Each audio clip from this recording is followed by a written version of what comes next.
बातचीत करने जा रहे हैं। हमारे जो संघ के पदाधिकारी हैं उनके द्वारा एक प्रश्नोत्तरी कार्यक्रम रखा गया है। इस कार्यक्रम में कर्मचारियों के जो मन में जिज्ञासाएं हैं उसी के आधार पर कर्मचारी संघ के पदाधिकारियों से कुछ प्रश्नोत्तरी करेंगे, जिसके माध्यम से ये स्पष्ट हो पाएगा जो कुछ आपके मन में जिज्ञासा है उन सभी का आपको स्पष्टता जवाब मिल पाएगा।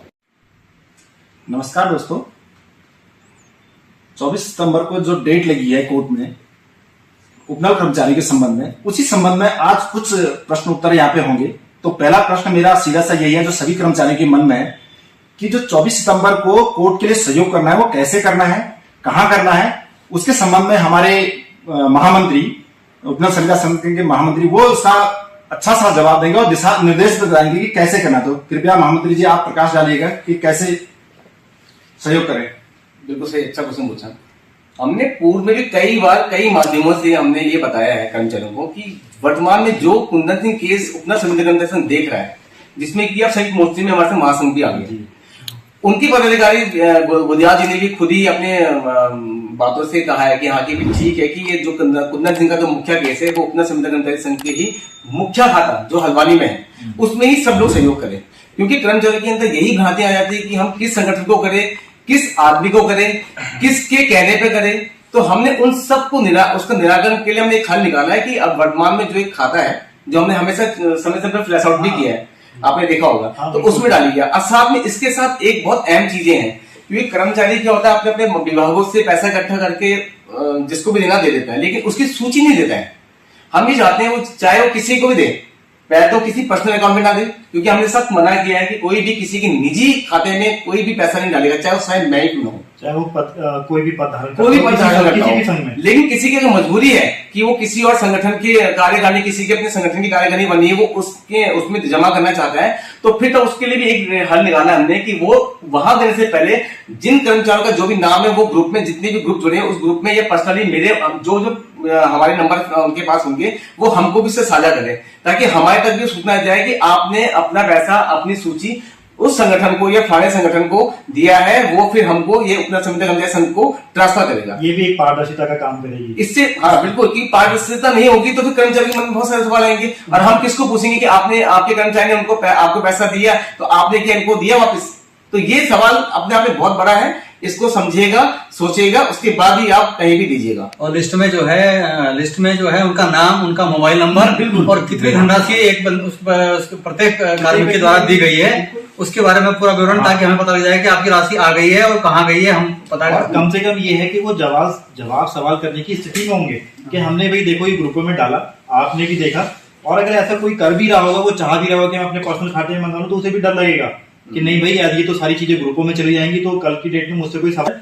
ये तो जब भी संघ का अधिवेशन होता है उसमें आकर आप देख सकते हैं, और ऑडिट के दौरान मतलब एक खुले मंच पे बताया जाता है, सारे दस्तावेज सामने रखे जाते हैं कि कितना आय है और कितना व्यय है।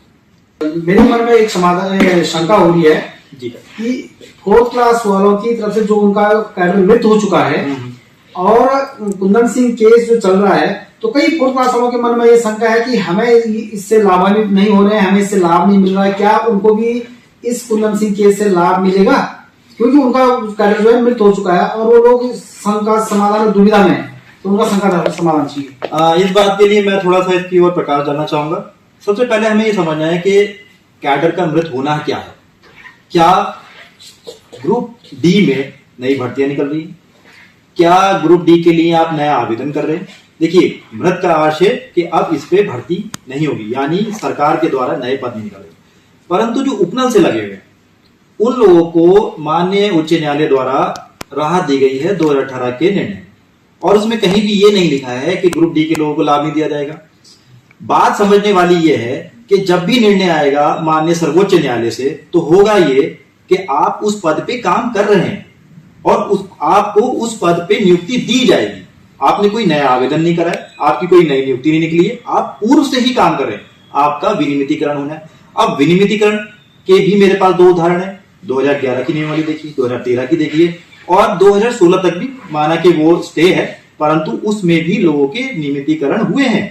तो आशय ये है कहने का सीधा सीधा कि आपका विनियमितीकरण होना है, ना कि कोई आप नए पद के लिए अप्लाई कर रहे हैं, ना ही कोई नया आप आवेदन कर रहे हैं। आवेदन और नई नियुक्तियां निकालने के लिए कैडर मृत है, ना कि विनियमितीकरण करने के लिए। क्योंकि बहुत समय से कई लोगों के ऐसे तमाम केस हैं कोर्टों में जो विचाराधीन है। तो ऐसे तो जो 2006 से पहले उनके केस विचाराधीन थे और उनको नियुक्ति दे दी गई कोर्ट का ऑर्डर आने के बाद, तो वो कैडर को मृत मान के उसको कहा जाए? नहीं, ऐसा नहीं है। ये सब बातें जो है बिल्कुल भी मिथ्य हैं और गलत हैं, इन भ्रांतियों में बिल्कुल ना आए। और साथ ही साथ मैं तो ये भी कहना चाहूंगा कि माननीय उच्च न्यायालय की जो वेबसाइट है उस पर आप जाइए, वहां से जाके आप उसको ऑर्डर को डाउनलोड करिए, उसका हिंदी में रूपांतरण करिए, गूगल ट्रांसलेटर है उसमें ट्रांसलेट करिए। दूसरे की बातों में आते क्यों है? भ्रम में फैलने की जरूरत ही नहीं, कोई भ्रम में मत आइए, उसे ट्रांसलेट करिए और देखिए कि क्या ऐसा कोई शब्द लिखा है कि ग्रुप डी के लोग नहीं आएंगे, और स्वयं से पुष्टि करिए।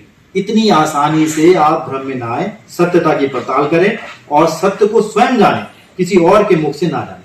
तो मुझे लगता है कि बिजी आपने जो कर्मचारियों की ओर से सवाल पूछा था, और इस जीत के बाद शायद उन लोगों को काफी संतुष्टि मिलेगी, राहत मिलेगी, क्योंकि ये सब चीजें खुले मंच पे है। चाहे सर्वोच्च न्यायालय की साइट पे जाइए, चाहे उच्च न्यायालय की साइट पे जाइए, अपना ऑर्डर डाउनलोड करिए, किसी अधिवक्ता को दिखाइए, स्वयं से उसे गूगल ट्रांसलेट करिए, पढ़िए और जानिए, सत्य की स्वयं पड़ताल करें और किसी भ्रम में न आए। अच्छा, आज की जो ये प्रश्नोत्तरी चर्चा थी, इसमें कर्मचारियों के भ्रम, भ्रांतियां और उनके मन में उठने वाली जिज्ञासाओं को कुछ हद तक, या मैं कहूंगा पूर्णतः, शांत करने का प्रयास किया गया है संघ के सभी सदस्यों द्वारा। और क्योंकि ये प्रश्नों के माध्यम से ही अगर चीजों को जाना जाए, समझा जाए, तो बेहतर तरीके से हम समझ पाते हैं। जैसा कि पहला प्रश्न ये था कि कर्मचारी कहां पर अपना सहयोग करें।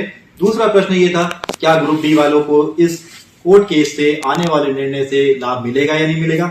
तो इन दोनों विषय में हमने बड़े ही विस्तार से बताया कि जो भी कर्मचारी अपना सहयोग करेंगे वो संघ के खाते में करेंगे, यानी उत्तराखंड उपनल संविदा कर्मचारी संघ हल्द्वानी के रजिस्टर्ड जो अकाउंट है उसी में अपना पैसा डालेंगे। यदि वे किसी के किसी भी कारणवश व्यक्तिगत खाते में भी डालते हैं और वो चाहते हैं कि उनके पैसे की पारदर्शिता बनी रहे, तो उस पैसे को उन्होंने जिस व्यक्ति को भी भेजा है या जितने लोगों का भेजा है उसकी एक लिस्ट बनाए, उस लिस्ट में उनका नाम लिखें, फोन नंबर लिखें, कितना अमाउंट दिया है और किसको भेजा है, सभी ग्रुपों में प्रसारित कर दें, ताकि आपके पैसे का सही उपयोग हो सके, सदुपयोग हो सके और वो जो कर्मचारियों के कल्याण के लिए कोर्ट में लगना है सही जगह पर लग पाए। ना आपके साथ कोई छल हो और ना ही संघ को इस बात का गम हो कि हमें पैसा मिला ही नहीं। दूसरी बात यह आती है कि ग्रुप डी के लोगों को लाभ मिलेगा या नहीं मिलेगा। तो माननीय उच्च न्यायालय का ऑर्डर आप अपने साइट से निकालें और उसे पढ़ें गौर से और उसमें देखें कि ऐसी क्या कोई बात लिखी है और सत्य की पड़ताल करें, तो आप ये जान पाएंगे कि कहीं भी ऐसा नहीं लिखा है कि ग्रुप डी के लोगों को लाभ नहीं मिलेगा, ग्रुप डी के लोगों को भी लाभ मिलेगा। यानी सभी लोग जो उपनल से कार्यरत हैं उन सभी को इस कोर्ट केस का लाभ होगा। तो आप लोग इन सभी बातों से अब भिज्ञ हो चुके होंगे और किसी भ्रांति में नहीं आएंगे और भ्रम में नहीं आएंगे और आने वाली 24 तारीख में बढ़ चढ़कर अपना सहयोग करेंगे। और जो लोग अभी भी सोच रहे हैं कि हम संकोच करें, तो कृपया संकोच मत करिए, क्योंकि आपका ये संकोच बहुत बड़ा दंश बन जाएगा पूरे उपनल कर्मचारियों के लिए। तो मेरी बात, शायद आप सहमत होंगे मेरी बात से और आप बढ़ चढ़कर सहयोग करेंगे। आप सभी लोगों का भी यही मत होगा। आप सबसे भी मेरा यही आग्रह कि हर कर्मचारी से आप जो है ये आग्रह करें कि इस कोर्ट केस के लिए बढ़ चढ़कर लाभ दें। दूसरा एक सवाल आता है कि हम कितनी बार सहयोग करें। तो देखिए, कोई भी मर्ज होता है यानी कोई बीमारी होती है तो उसका इलाज तब तक किया जाता है जब तक कि वो ठीक ना हो जाए। तो यूं ही समझ लीजिए कि ये हमारी जिंदगी का एक मर्ज है और इसका इलाज तब तक करना है जब तक हम इसका पूरा इलाज ना पा जाए।